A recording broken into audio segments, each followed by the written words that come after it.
will say. But what they're saying here, what this developer is saying is that people or council members with more votes, they naturally have more weight, or their words, their recommendations have more weight because they are representing a larger demographic or more of the player base, right? So when they speak to developers, people should listen because they have been spoken for by players themselves. Okay? So communication as transmission, just to do a quick summary, is that the kind of democratic representation that might seem really interesting and is interesting, right? And the deliberation that goes on with this player council, even though they use the language of democracy, though they use the language of politics, so they call themselves delegates, they say my term in office, right? The argument that I want to make through the analysis of these meeting minutes is that what they're actually doing is thinking about communication as transmission and thinking about themselves as a kind of filtration process. So in many ways, it is to close the feedback loop of consumer research. Okay, so the second argument that I want to make is going to be about the constitution, or players thinking about themselves, thinking about how they are constituted, right? And they're constituted as a kind of crowd. So they don't use the word crowds, they use the word mobs, right? They think about the forums as some kind of mob democracy that's going on that's really indecipherable. So that's in the forums, and in the minutes themselves, what council members use, the term that they use, is a herd of cats. This metaphor has been used to describe many kinds of political activity, is that it's very hard to reach a consensus. Okay? So here we have a council member saying that, okay, we're all here to represent different points of view, right? That's what that's the utility that we have for the company. And that there is very little consensus, even amongst people within the same area of that org chart that you saw earlier. It's like herding cats, and because they are herding cats in their interactions, or because they see players as cats that have to be heard, they also see themselves as cats that need to be herded. So here we have, in this bottom section, we have a council member that is saying, do you honestly think that if I step down as chairman, or if there were no chairman position on this council, do you think that that there would be any kind of consensus? Do you think we could operate? Do you think we could have meetings? Do you think we would come to any kinds of conclusions? Okay? And somebody disagrees. They think that they can, and that's part of the kind of dissonant voices that the council represents. Okay. So a couple more points about player constitution. So I left this quote as it is. I didn't shrink it down because I thought it was really funny. So here we have the executive producer, and he's saying, okay, compared to other forums of other games, our forums, the e-forums, can be really poisonous and unwelcoming, right? How can we make these forums more constructive instead of destructive? How can we make it useful for players and developers? So implicitly what they're saying is that how can we make these forums legible for consumer research? Okay? And the council member retorts, he comes back and says, you're complaining that you've created a mean game for the meanest and toughest MMO players in the world, and you don't want your forums to be mean, right? Another aspect of player constitution that I want to bring your attention to is this idea of a meta game. So it's not just that it's really difficult to sort of, have a sense of what players are thinking. It's like herding cats. It's not just that the player forums are kind of, really difficult to decipher. It's also that players and council members can't be trusted in the democratic process. So here we have at a Q&A panel at the convention where a council member is responding to a question. And that question was, how do you deal with the kinds of conflicts of interest you may have? You are, after all, an EVE player. You, after all, are part of a player alliance or a player guild. How do you sort of, match that up with the kinds of recommendations that you may give, right? Are those recommendations not colored by your own position within the EVE structure, right? And they come back and say the recommendations that we make always have to be justified, right? We have to state our reasons for disagreement or agreement with any kind of decision, right?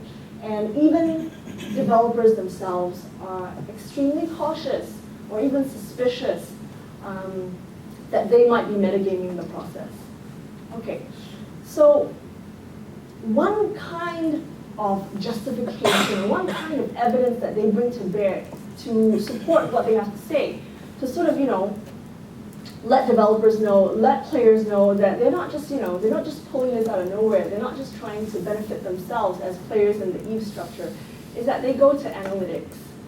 So analytics are usually brought to the table by developers who have access to that kind of information. They query the database, they have certain statistics that they want to share with players, with the council, and the council often does this job of questioning it. They often do the job of contextualizing it. Okay? And later on in the next few slides, we'll find out why. So when it comes to user interface, this process tends to be relatively more straightforward. Right? A developer brings up some statistics about what is used, what is not used, and then the council member comes back and asks about maybe some discrepancies. They ask about whether it's not used because it's hard to find, it's buried deep in the menu, right? And the developer comes back and says, hey, that's a pretty good suggestion. Let me clean up the settings a little bit, right? And here we have in this last line, we have council members trying to contextualize what they found with the telemetry data that, according to them, players or new players don't know about that was an option in the menu interface. Okay? When we move on to the analytics for game design, it becomes a little bit more contentious, right? So here we have a question about trying to figure out engagement, right? Or how to maximize engagement for new players. And this developer in the first line is saying, okay, when people hit 20 to 30 hours of gameplay, in that window, this is the best time for them to join a player corporation, which is similar to a player guild, right? And that's when we can retain them as customers. Okay? This council member comes back and says, oh, but actually joining a corporation or a guild, that's too high of a bar. Maybe we should lower it. According to my experience, if I matched up two players in a chat channel, that would be even better for retention than what you're recommending. And then the two developers, they don't really reach a consensus and said, aren't you guys both saying the same thing? Well, not really. And the developer, the resolution of this agenda item was that the numbers tell me this, and I'm going to go with that. So we have another kind of analytics, which is even more contentious, which are those that have to do with economic data. It starts off with the player council kind of complaining to the lead economist, who's also in charge of the the analytics department. He says that the kinds of things that you've published in the quarterly economic report, which is a document that is no longer published. It used to provide players with information with which they could use in order to make profit in the in-game market. Okay? And they said that, hey, it's not very accurate. It's not really helping people make good decisions. And the chief economist, the in-game economist, comes back and says there's really no truth that can be, that there's a fundamental cause for any kind of result. Eve's economy is really much too complex for that. And any kind of economic report, it has this flaw as well, right? And the council member comes up to them and says, but don't you guys have all the numbers? Shouldn't you guys know this stuff, right? And the economist responds that, this is really not true. Not only do we not track everything, we also need to make certain kinds of assumptions, right, in order to analyze the data that we have. And here's what I want to bring your attention to, is this last line here, is that extracting a person's intention from that person's behavior is really not a trivial thing, right? And it's something that they don't mention it, but based on they don't articulate it, but based on their interactions with each other, that's what the player council does, is that they contextualize these kinds of player intentions. Okay, so we can see that there's some elements of friction that's going on. These analytics are not just there, they don't just discount or invalidate different kinds of phenomenological feedback.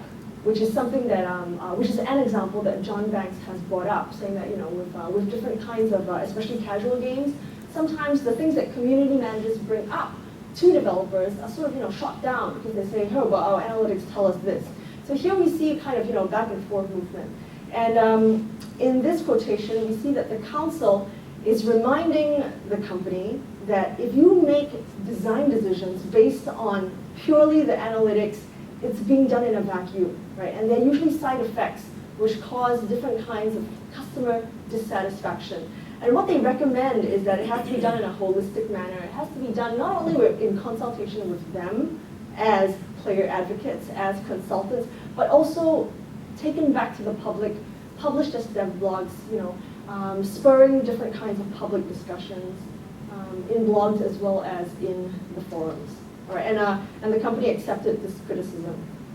Those of you who are familiar with Eve will know that during this time in 2010 to 2011, there was a huge player upheaval because of the introduction of microtransactions, and this was kind of the fallout of that. The player council here is reminding the company that when you made a mistake by introducing microtransactions, because that was based on certain kinds of analytics, not specifically from the game, but from other kinds of games. It was based on consumer reports, market reports. And that didn't play out too well. If you bring it to public discussion,